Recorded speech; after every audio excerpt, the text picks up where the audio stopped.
दोस्तों, फिल्म की शुरुआत में पठान को दिखाते हैं जो एक सोल्जर है और किसी मिशन के दौरान जिम्स नामी आदमी के गैंग में इनके हत्थे चढ़ जाता है। लेकिन पठान किसी तरह से वहां से भाग निकलता है और बहुत ज्यादा जख्मी हो जाता है। इसे सोल्जर्स के सेंट्रल मेडिकल सेंटर में 2 साल तक रखा जाता है इलाज के लिए। अब फिल्म का असल मोड़ शुरू होता है। यह कहानी 3 अहम कैरेक्टर्स पर मबनी है। इनमें से पहले है पठान, दूसरे नंबर पर है जिम और तीसरे नंबर पर है रुबाई। पठान एक सोल्जर है। कुछ साल पहले जिम भी एक सोल्जर था। एक मिशन के दौरान वो आतंकवादियों के हत्थे चढ़ जाता है। आतंकवादी इसे बांध कर मारते हैं और इसकी बीवी, जो जिम के बच्चे की मां बनने वाली थी, आतंकवादी मिलिट्री से नेगोशिएट करते हैं 50 करोड़ का, लेकिन भारतीय मिलिट्री आतंकवादियों से नेगोशिएट से इनकार कर देती है। तो आतंकवादी जिम की बीवी को जान से मार डालते हैं। इस दिन से ही जिम भारत मां यानी अपने देश का दुश्मन बन जाता है। पठान, जो कि अब अस्पताल से फ्री हो गया था, वो अपनी जूनियर ऑफिसर नंदनी को बुलाकर कहता है कि इस हॉस्पिटल में मुझे जैसे कई सोल्जर्स हैं, मैं इनको मिलाकर एक टीम जोकर बनाना चाहता हूँ। मैं चाहता हूँ कि आप इस टीम को बनाएं और इन सोल्जर्स का अपना एक डिपार्टमेंट होगा, जो कि नंदनी मान जाती है।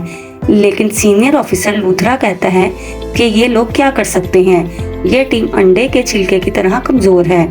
पठान कहता है कि सर, आप हमें कुछ वक्त दें, हम आपको निराश नहीं होने देंगे।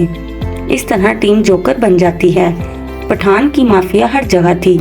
इसको खबर मिलती है कि जिम अपने अगले टारगेट पर हमला करने वाला है। अब वो टारगेट क्या हो सकता है? पठान अपनी मैनेजमेंट के लोगों से पता करता है तो इसे पता चलता है कि जिम दुबई में अपना अगला अटेम्प्ट करने वाला है। तो पठान भी दुबई के लिए निकल जाता है। जिम 2 साइंटिस्ट डॉक्टर्स को किडनैप करने के लिए आया था। वो इनकी गाड़ी पर हमला करता है। पठान इसे रोकने की कोशिश करता है। वो दोनों काफी देर तक लड़ते हैं, लेकिन जिम जीत जाता है और डॉक्टर्स को अपने साथ ले जाता है। पठान अपने ISI टेक्नोलॉजी टीम से पता करते हैं कि जिम के साथ कौन कौन शामिल है। तो इनमें एक लड़की रुबाई भी थी, जो बेसिकली पाकिस्तान से थी लेकिन अभी लंदन में रह रही थी। इसके अकाउंट से बहुत सा पैसा ट्रांसफर हुआ था, जिससे पठान की टीम को इस लड़की पर शक होता है। रुबाई अब अगली फ्लाइट से स्पेन जा रही थी, तो पठान भी इसके पीछे स्पेन जाता है और वहां जिम के लोग पठान को पकड़ लेते हैं। रुबाई भी जिम के साथ उसकी टीम में थी। जिम पठान से कहता है कि तू भी हम में शामिल हो जा और मेरे साथ हाथ मिला ले।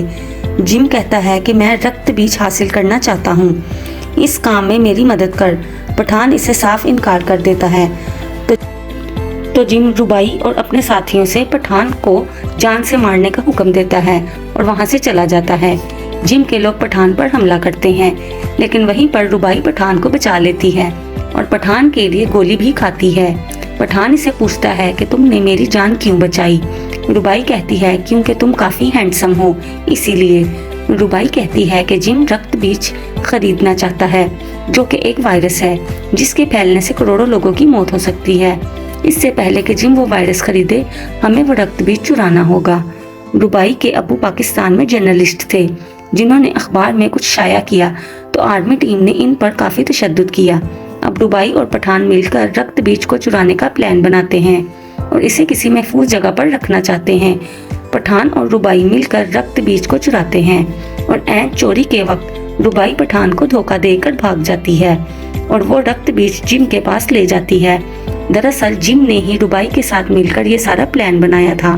रुबाई और जिम मिले हुए थे। वहाँ रशिया के ऑफिसर्स पठान को पकड़ लेते हैं और इस पर खूब अत्याचार करते हैं।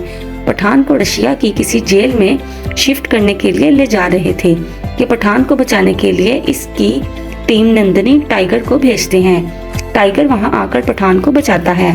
इसके बाद पठान बहुत अरसा तक गायब रहता है और इसकी टीम हर जगह पर रुबाई या जिम से रिलेटेड हर बंदे को तलाश कर रही थी और CCTV फुटेजेस के जरिए इन्हें ढूंढ रही थी। एक दिन इस टीम को रुबाई की एक CCTV फुटेज में नजर आती है। नंदनी फौरन पठान को बुलाकर इन्फॉर्म करती है कि रुबाई मिल गई है। पठान रुबाई के पीछे जाता है और उसे पकड़कर पूछता है कि मैं जानता हूँ कि तुमने जानबूझकर CCTV के सामने आई हो ताकि हम तुम्हें ढूंढ सकें। तुम आखिर करना क्या चाहती हो? रुबाई इसे कहती है कि रक्त बीज, जो कि एक स्मॉल पॉक्स का वायरस है, जिस तरह कोविड-19 था। पठान कहता है कि स्मॉल पॉक्स की वैक्सीन तो दुनिया के हर मुल्क में मौजूद है। रुबाई कहती है कि नहीं, जिम इस स्मॉल पॉक्स वायरस को म्यूटेट करके इसे भारी और ताकतवर मात्रा में बनाना चाहता है, जिसकी अभी तक कोई भी वैक्सीन तैयार नहीं हुई है। इसीलिए जिम ने डॉक्टर फारूकी और डॉक्टर सहानी को किडनैप किया ताकि वो इस वायरस को म्यूटेट कर सके। पठान कहता है कि कौन है इस सब के पीछे, जिम ये सब क्यों करना चाहता है? रुबाई कहती है कि तुम जनरल कादिर को जानते हो, वो पाकिस्तान से जिम के जरिए ये स्मॉल पॉक्स इंडिया में फैलाना चाहता है और इसके बदले में कश्मीर का मुतालबा करेगा। पठान कहता है कि मैं तुम पर फिर से एक बार भरोसा कैसे कर सकता हूँ। रुबाई इसे अपने आप पर यकीन दिलाती है और इसे मदद करने को कहती है। इस बार पठान इसे कहता है कि इस बार अगर तुमने मेरे भरोसे को जरा सी भी चोट पहुंचाई तो मैं सीधा गोली तुम पे उतार दूंगा। रुबाई और पठान इमोशनल हो जाते हैं। इसके बाद पठान और रुबाई मिलकर टाइगर को ढूंढते हैं और इसकी टीम को, जहां वो जनरल कादिर के साथ एक मिसाइल के जरिए इंडिया के शहर दिल्ली में ये मिसाइल, वायरस से भरा हुआ ये मिसाइल फेंकना चाहते थे, जिसके बदले में जनरल कादिर इंडिया से कश्मीर को आज़ाद करने का मुतालबा करने वाला था। वहीं पर पठान और जनरल कादिर की आपस में कुछ मुठभेड़ हो जाती है और वहीं पर पठान और इसकी टीम पहुंच जाते हैं और रुबाई भी इनके साथ थी। काफ़ी देर तक पठान जिम के पीछे भागता है।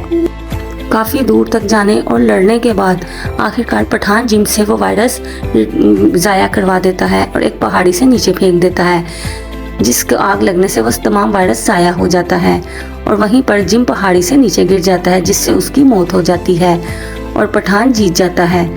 तो यहीं पर फिल्म का अंत होता है। तो दोस्तों, अगर आपको मेरी ये एक्सप्लेनेशन पसंद आई हो तो हमारे चैनल को सब्सक्राइब कीजिए और बेल आइकन का बटन दबाइए ताकि मज़ीद आने वाली न्यू मूवीज़ आप तक पहुंच सकें।